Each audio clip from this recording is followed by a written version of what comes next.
Hello दोस्तों, मैं राहुल कुमार स्वागत करता हूं आपका अपने YouTube channel study glow fact @ में। यूपीटीजी टीपीजीटीआर की क्लास में आपका स्वागत है। आधुनिक भारतीय कलाकार की सीरीज जो हमने चला रखी है उसमें हमारे आज के कलाकार जो रहेंगे तो वो अमृता शेरगिल रहेंगे। और कल की क्लास में हमने पढ़ा था चिंतामणि कर को, जो भारत के ही एक आधुनिक भारतीय कलाकार थे। और ये भी अमृता शेरगिल जो हैं भारतीय कलाकार के रूप में जानी जाती हैं, जिनका टाइम पीरियड है 1913 से 1941 इनका टाइम पीरियड रहा है। तो चलिए क्लास को स्टार्ट करते हैं। अमृता शेरगिल, जितने भी मेरे भाई बहन हैं और छोटे या बड़े, वो जल्दी से क्लास को ज्वाइन कर लें और सेशन को लाइक कर लें और चैनल को सब्सक्राइब कर लें ताकि आपको नोटिफिकेशन मिलती रहे। तो चलिए शुरू करते हैं क्लास को। अमृता शेरगिल, इनका जन्म कब हुआ था? तो इनका जन्म हुआ था 30 जनवरी 1913 ईस्वी को बुडापेस्ट हंगरी में हुआ था। तो इनका सबसे ज़्यादा पूछा जाता है कि अमृता शेरगिल का जन्म कहाँ हुआ था? तो हंगरी में हुआ था, बुडापेस्ट हंगरी में। तो ऑप्शन में हंगरी आता है, बुडापेस्ट नहीं आता कहीं कहीं, तो आपको हंगरी ऑप्शन में लगाना है, ठीक है। इनके पिता का नाम क्या था? सरदार उमराव सिंह, भारतीय सिख जमींदार थे। और माता का नाम मारिया अंटवानेट हंगेरियन थी, जो ओपेरा की सुप्रसिद्ध कलाकार थी, ठीक है। क्या थी ये? ओपेरा की सुप्रसिद्ध कलाकार थी इनकी माता। पिता कौन थे? भारतीय सिख थे। और माता कौन थी? हंगेरियन थी, ठीक है। यानी कि भारतीय थे और ये हंगेरियन थी माता इनकी। अमृता का जीवन काल जो है 28 वर्ष का रहा। उनकी कला क्रम के लिए समय तो और भी छोटा रहा, किंतु 7 वर्षों के दौरान अपने जिन कलाकृतियों का निर्माण किया वह आज संसार भर में कला जगत की अनमोल धरोहर बन गई है, ठीक है। अमृता शेरगिल 1921 ईस्वी में भारत आई और 1929 में शिमला में रही। अमृता दोबारा भारत में जून में 1924 ईस्वी में वो लौटी। फिर तीसरी बार वो भारत में 1934 में लौटी। क्या हुआ था कि 1921 में ये जो कहाँ थी, ये पेरिस में थी। उसके बाद ये भारत लौटी, 1929 में वे शिमला में रही। फिर दोबारा से वो अपनी शिक्षा के लिए कहाँ, पेरिस चली गई थी। और फिर वो 1924 में लौटी, फिर 1934 में लौटी वे तीसरी बार। तो ये पूछा जाता है। 1921 में अमृता शेरगिल का परिवार शिमला आए और वहां से अमृता शेरगिल अध्ययन करने के लिए वर्ष 1924 में अपनी मां के साथ फ्लोरेंस इटली चली गई। कहाँ चली गई? 1924 में जो शिक्षा पाने के लिए फ्लोरेंस इटली चली गई थी ये। 16 वर्ष की अवस्था में वे अपने गंतव्य स्थान से पहले ग्रैंड चौमीरे तथा बाद में इकोल डिस आर्ट्स गई।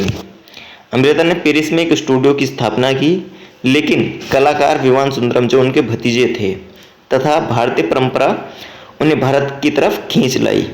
उनकी कलाकृतियों में थी 3 गर्ल्स यानी कि 3 लड़कियां, ब्राइड्स टॉयलेट दुल्हन के शौचालय तथा ब्रह्मचारी प्रसिद्ध, ये इनके प्रसिद्ध चित्र थे। अमृता शेरगिल, इनका पूछा जाता है कि अमृता शेरगिल ने कहाँ अपना स्टूडियो ओपन किया था? तो वो इन्होंने ओपन किया था पेरिस में। और भारत में कहाँ किया था? भारत में किया था इन्होंने शिमला में, ठीक है। तो ये याद रखना आपको, भारत में शिमला में खोला था इन्होंने और पेरिस में खोला था इन्होंने सबसे पहले अपना स्टूडियो। सन 1929 ईस्वी में 1929 से 1934 तक अमृता ने पेरिस कला महाविद्यालय बियोक्स आर्ट्स कला की शिक्षा प्राप्त की, विधिवत शिक्षा ग्रहण की और प्रसिद्ध कला शिक्षक ल्यूसिन सिमोन के निर्देशन में कार्य किया। इसके में कार्य किया इन्होंने, ल्यूसिन सिमोन के निर्देशन में इन्होंने शिक्षक का भी कार्य किया। यूरोप भ्रमण के दौरान पिकासो, ब्राक, मातिस और गोंगवा के चित्रों से प्रेरणा ग्रहण की। इनसे ये क्या थी? ज्यादा प्रभावित थी। गोंगवा का ताहिती कला ने अमृता को सर्वाधिक प्रभावित किया था। जो पाल गौगिन थे तो इनकी कला से सबसे ज़्यादा प्रभावित थे। जो ताहिती द्वीप से रिलेटेड चित्र बनाया था इन्होंने।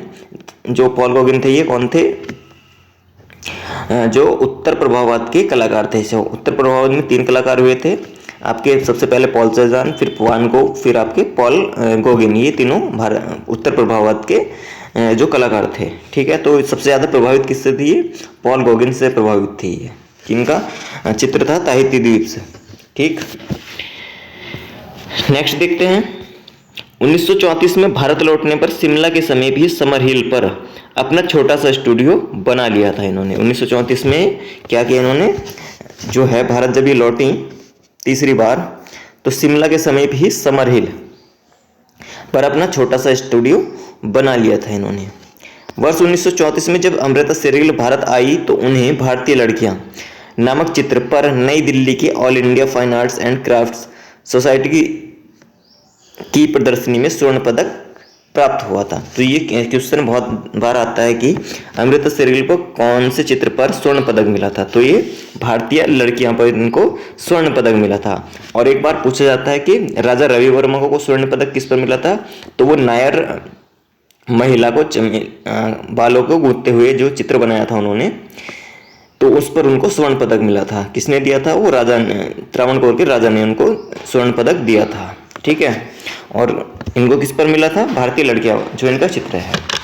तो दोनों ही जो कलाकार हैं अमृता शेरगिल और राजा रवि वर्मा, इन्होंने दोनों ने ही पाश्चात्य कला में काम किया है। ठीक है, या तो राजा रवि वर्मा ऑप्शन में मिलेगा आपको, या अमृता शेरगिल। कौन पूछा जाता है क्वेश्चन के भारतीय पाश्चात्य कला में कौन से भारतीय कलाकार ने काम किया है? तो आपके या तो राजा रवि वर्मा होंगे या फिर आपके अमृता शेरगिल होगी। इन दो कलाकार ने ही पाश्चात्य कला में काम किया है। नेक्स्ट देखते हैं।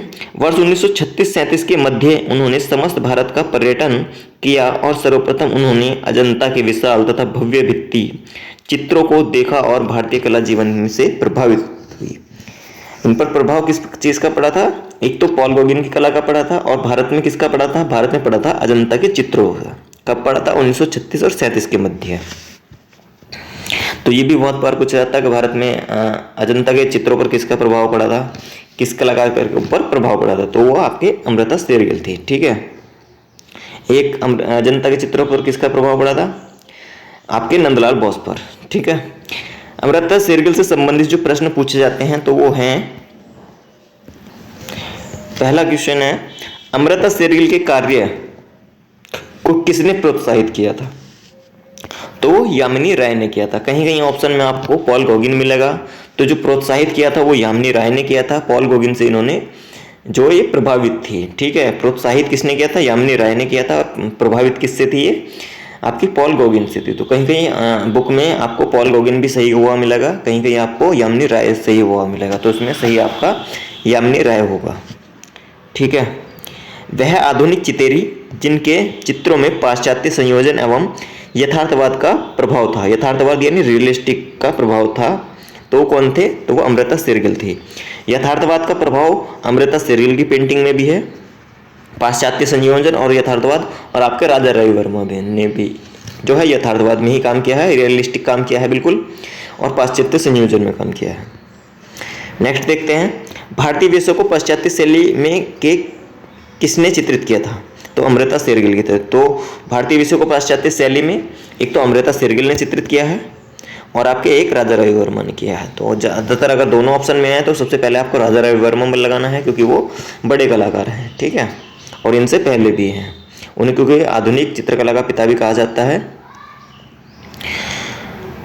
और चित्रकारों का राजकुमार भी उनको ही कहा जाता है। ठीक है, नेक्स्ट देखते हैं, अमृता शेरगिल भारत कब अंतिम रूप में से लौटी थी? तो ये अप्रैल 1939 ईस्वी में ये लौटी थी। ठीक है, अमृता द्वारा भारत में बनाई गई प्रथम पेंटिंग का प्रदर्शन कब और कहाँ हुआ था? तो सबसे पहले 1935 ईस्वी में शिमला फाइन आर्ट्स सोसाइटी की प्रदर्शनी में हुआ था। ठीक है, कब हुआ था? 1935 ईस्वी में शिमला फाइन आर्ट्स सोसाइटी की प्रदर्शनी में इनका प्रथम पेंटिंग का प्रदर्शन हुआ था। ठीक है, 1936 में के नवंबर माह में अमृता ने अपने चित्रों की पहली एकल प्रदर्शनी भारत में कहाँ आयोजित की थी? तो मुंबई के प्रसिद्ध ताज होटल के मॉरिस रूम में। तो ये बहुत बार पूछा जाता है कि अमृता शेरगिल ने अपने चित्रों की पहली एकल प्रदर्शनी कहाँ लगाई थी। तो ये मुंबई के ताज होटल में लगाई थी। ठीक है। अमृता शेरगिल की चित्रों की प्रदर्शनी इलाहाबाद विश्वविद्यालय प्रयागराज में कब हुई थी? तो 2 फरवरी 1937 को हुई थी। अमृता शेरगिल जो हैं ये बहुत ही महत्वपूर्ण कलाकार हैं, इम्पोर्टेंट कलाकार हैं। तो इनसे ज़्यादातर प्रश्न पूछे जाते हैं क्योंकि इन्होंने पाश्चात्य में काम किया है और इनकी पेंटिंग्स जो है रियलिस्टिक थी और इन्होंने जो समाज में स्त्रियों के प्रति जो भावना है तो उसको इन्होंने जागरूक किया है। ठीक है। तो इसलिए ज़्यादातर इनको सम्मान दिया जाता है। अमृता की प्रसिद्ध कृति यंग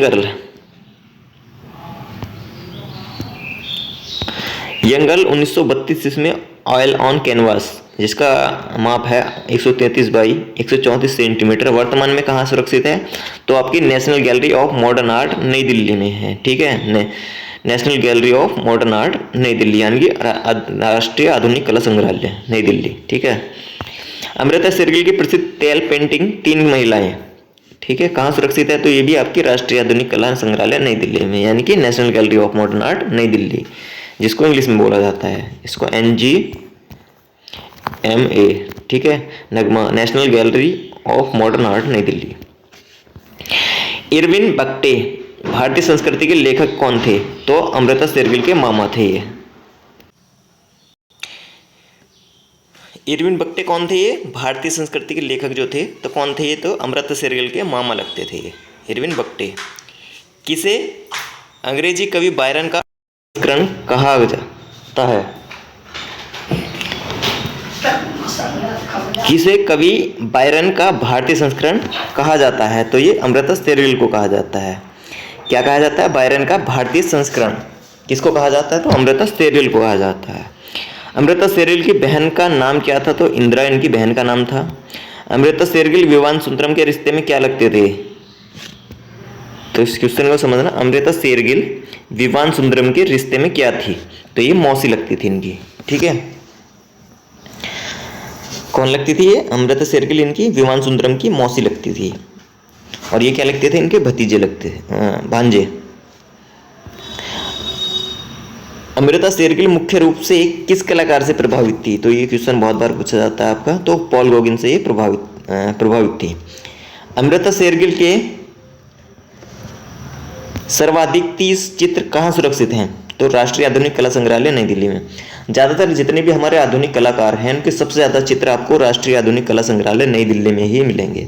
और जो पुरानी कृतियां हैं, पुराने जितने भी पुरातत्व से संबंधित चीज़ें मिली हैं तो वो आपकी राष्ट्रीय संग्रहालय कोलकाता में मिलेंगी, जो भारत का सबसे पुराना और सबसे बड़ा संग्रहालय है। ठीक है। और आधुनिक चीज़ें आपको नई दिल्ली के अंदर मिलेंगी, जो आपका राष्ट्रीय आधुनिक कला संग्रहालय नई दिल्ली में है। ठीक है।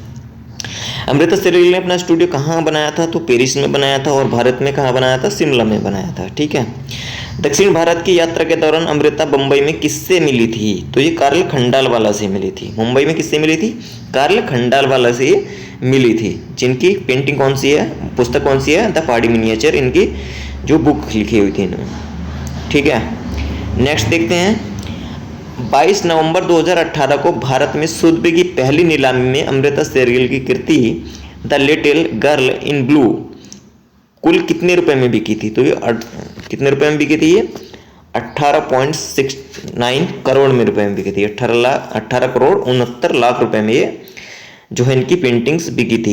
कौन सी? The little girl in blue. ठीक है। कब, किसकी नीलामी में? सोथबे की नीलामी में कब लगी थी ये? तो ये आपकी 22 नवंबर 2018 को। अमृता शेरगिल की painting in the ladies enclosure saffron art द्वारा, सैफरन आर्ट के जो इसकी नीलामी करते हैं तो वो कौन है? मिल वजीरानी करवाती हैं। ठीक है। सैफरन आर्ट द्वारा 13 जुलाई 2021 को कराई गई नीलामी में कुल कितने रुपए में बिकी थी? तो ये 37 करोड़ 8 लाख रुपए में ये बिकी थी। ठीक है। कितने? 37.8 करोड़ रुपए में। कब? 2021 में। कौन सी painting? In the ladies enclosure. Next देखते हैं। अमृता शेरगिल के कलागुरु कौन थे? तो ल्यूसिन सिमोन थे। अमृता शेरगिल का चित्र माध्यम क्या था? तो तैल माध्यम था। और राजा रवि वर्मा के माध्यम क्या था, वो भी तैल माध्यम में काम करते थे। अमृता शेरगिल फ्रांस की प्रदर्शनी में किस चित्र से प्रसिद्ध हुई थी, तो घर व युवतियाँ, ये इससे प्रसिद्ध हुई थी। अमृता शेरगिल का उत्तराधिकारी चित्रकार कौन है, तो के हैबर है इनके उत्तराधिकारी चित्रकार। नेक्स्ट है अमृता शेरगिल द्वारा लिखी गई पुस्तकें कौन कौन सी हैं, तो art and appreciation, art, Indian art today, trends of art in India, ये इनकी 3 पुस्तकें लिखी गई हैं। वर्ष 1932 में टोरसो पर ग्रैंड सेलो का पुरस्कार एवं सम्मान प्राप्त किया था इन्होंने। किसका, 1932 में टोरसो पर ग्रैंड सेलो का पुरस्कार भी इन्होंने सम्मान प्राप्त किया है। इनके एकल चित्रों की प्रदर्शनी कहाँ हुई थी, तो इलाहाबाद में हुई थी। और सर्वप्रथम जो अपनी एकल प्रदर्शनी कहाँ लगाई थी इन्होंने, मुंबई के ताज होटल में लगाई थी। ठीक है। दीर्घकालिक अस्थायी के कारण अल्पायु में लाहौर पाकिस्तान में इनकी मृत्यु हो गई थी। तो सब ये भी इंपॉर्टेंट क्वेश्चन बनता है इनका कि अमृता शेरगिल की मृत्यु कहाँ हुई थी, तो इनकी मृत्यु कहाँ हुई थी, लाहौर में हुई थी। ठीक है। तो इसमें ज़्यादातर कन्फ्यूजन रहता है कि लाहौर में हुई थी कि गोरखपुर में हुई थी या जम्मू कश्मीर में हुई थी या शिमला में हुई थी। ठीक है। तो इनकी मृत्यु कहाँ हुई थी, एक लाहौर में हुई थी। अरे एक ऐसे जो एम.एफ. हुसैन है, उनकी मृत्यु कहाँ हुई थी, उनकी लंदन में हुई थी। तो इनमें ज़्यादातर कन्फ्यूजन रहता है कि कौन से इन कलाकार की कहाँ मृत्यु हुई थी। तो एम.एफ. हुसैन की जो हुई थी लंदन में हुई थी। उन्होंने कतर की नागरिकता स्वीकार कर ली थी 1907 में, जब उनको जो सरस्वती का उन्होंने न्यूड पेंटिंग बना दी थी नग्न अवस्था में, तो वो उस पर बवाल हो गया था, जिसके कारण उन्हें भारत छोड़ना पड़ा था और उन्होंने फिर कतर जाकर वहाँ की नागरिकता स्वीकार कर ली थी। और उनकी मृत्यु कहाँ हुई थी, लंदन में हुई थी। ठीक है। आगे देखते हैं। उन्हें मुगल व पहाड़ी कला सहित अजंता की विश्वविद्यालय कला ने भी प्रभावित किया था। ठीक है। अमृता शेरगिल भारतीय मूल को जागृत करना चाहती थी, यानी कि 1936 में उन्होंने अजंता का दौरा किया। उनके चित्रों में फिर से बदलाव आया। उन्होंने लंबे चौड़े चित्रों की बजाय छोटे वास्तविक चित्रण का निर्माण प्रारंभ किया। इस प्रकार उन्होंने भारतीय चित्रकला को नई दिशा देकर प्रभावित किया था। नेक्स्ट देखते हैं। अमृता शेरगिल जो है चित्र बनाने के साथ साथ पियानो और वायलिन भी बजाती थी। क्या बजाती थी ये, अमृता शेरगिल पियानो और वायलिन बजाती थी। तो क्वेश्चन आता है कि अमृता शेरगिल कौन से वाद्य यंत्र बजाती थी, तो ये पियानो और वायलिन बजाती थी। और जो हमारे जो एक और पूछे जाते हैं, जो देवी प्रसाद राय चौधरी, तो वो क्या बजाते थे, वो बांसुरी वादक थे। देवी प्रसाद राय चौधरी जो एक मूर्तिकार थे। ठीक है। और मद्रास कला विद्यालय के वो प्रथम भारतीय प्रधानाचार्य भी बने थे। वर्ष 1938 में हंगरी लौटकर अपने ममेरे भाई, जो उनके ममेरे भाई थे, विक्टर एगन से विवाह किया था। विक्टर एगन कौन थे, इनके पति थे, जो क्या लगते थे इनके रिश्ते में, ममेरे भाई लगते थे। ठीक है। पति पत्नी 3 वर्ष व्यतीत करने के बाद भारत लौटे। उत्तर प्रदेश के गोरखपुर जिले के एक छोटे गांव सरिया में निवास करते थे ये।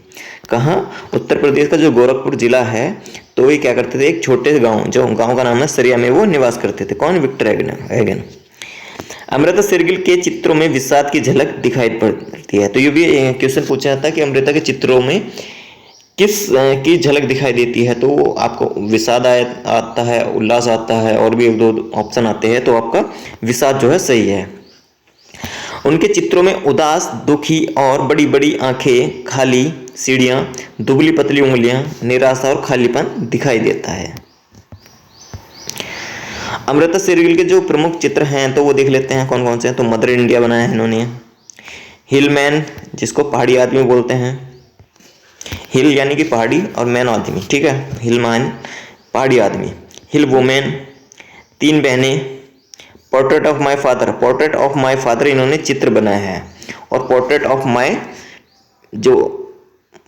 माय फादर जो मूर्ति किसकी है, तो पोर्ट्रेट ऑफ माय फादर मूर्ति जो है देवी प्रसाद राय चौधरी की है। ठीक है। किसकी है, देवी प्रसाद की है।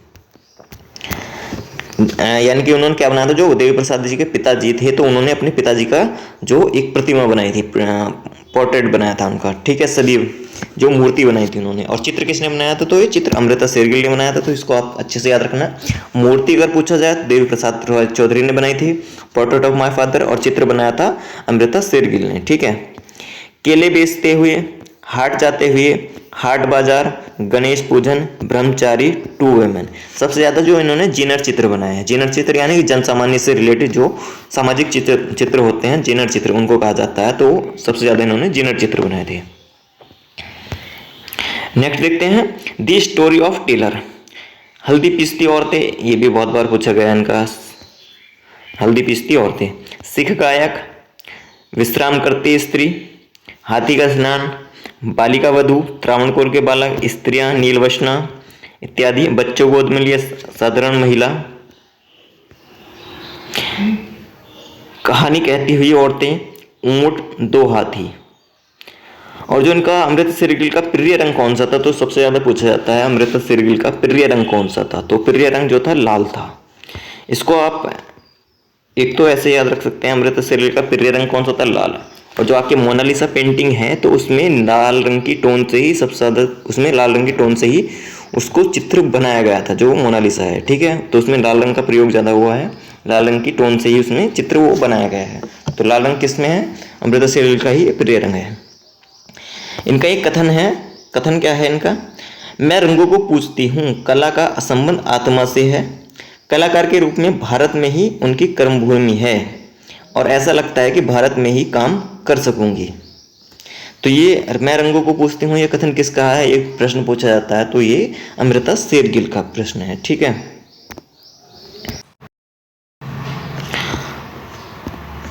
तो जो हमारे ये कलाकार हैं, जो कलाकार थे आज के हमारे अमृता शेरगिल, वो कंप्लीट हो चुके हैं, जिनको हमने जाना प्रश्नों के सहित। इनका जन्म कब हुआ था, 1913 में, और मृत्यु कब हुई थी, 1941 में, ठीक है। तो इनका टाइम पीरियड बहुत ही कम रहा है और इन्होंने बहुत ही कम टाइम पीरियड में फिर भी बहुत अच्छा काम किया है। और जो इसको आप अगर पढ़ना चाहते हैं PDF फॉर्म में, तो आप हमारी वेबसाइट जो है studyglobe.com के नाम से, जिसका लिंक हमने इसकी अपने चैनल की बायो में दिया हुआ है, आप वहाँ जाकर इसको पढ़ सकते हैं।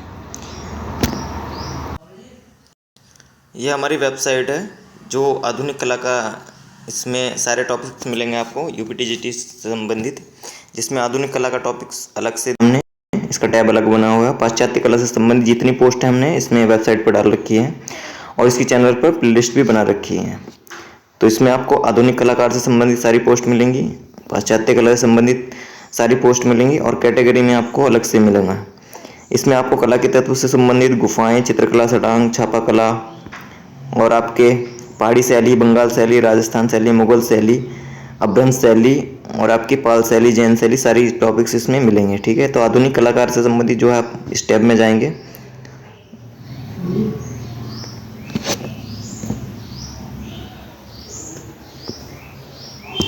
इसमें सारी पोस्ट आपको मिलेंगी।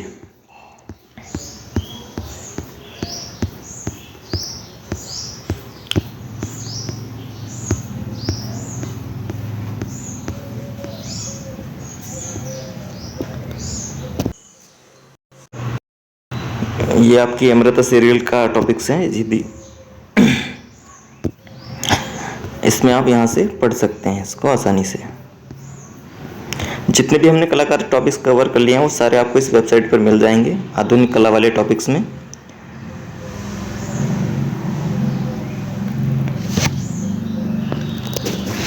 इसको आप पोर्ट्रेट से अगर लैंडस्केप में करेंगे तो आपको ये जो 3 डॉट हैं, ये 3 लाइन्स, ये वाला, इस पर आपको क्लिक करना है। इसके अंदर आपको सारे टॉपिक्स मिल जाएंगे, भारतीय कला, आधुनिक कला से संबंधित, पाश्चात्य से और कैटेगरी से और अबाउट, ठीक है। इसमें सारी चीज़ें मिलेंगी आपको। और आपको अगर इसको फिर आपको डेस्कटॉप मोड में कर लेंगे तो आपको ये सारे टॉप में मिलेंगे। आप क्या है, ये टॉप बार में आपको सब चीज़ मिलेंगी, ठीक है। कैटेगरी मिल जाएगा ऑप्शन, आधुनिक कला मिल जाएगा और पाश्चात्य कला मिल जाएगा, ठीक है। तो चलिए क्लास को यहीं समाप्त करते हैं। जय हिंद। मिलते हैं किसी नए टॉपिक के साथ।